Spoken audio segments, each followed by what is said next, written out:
మందుల్లోకి పోని పరిస్థితి. ఓట్లలో వచ్చే వాళ్ళ సంఖ్య ఎంతమంది ఉన్నారు, నడుచుకుంటూ వచ్చే వాళ్ళ సంఖ్య ఎంతమంది ఉన్నారు ఒక్కసారి గమనించండి. ఈ లోతు దాకా నీళ్లుండి నడుచుకొని వస్తా ఉన్నారు.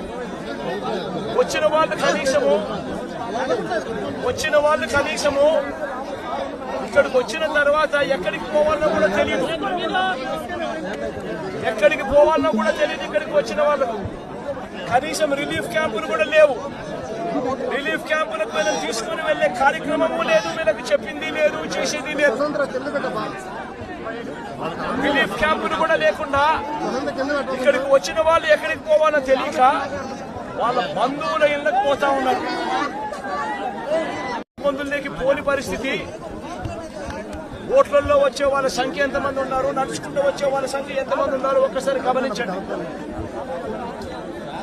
ఈ లోతు దాకా నీళ్లుండి నడుచుకొని వస్తా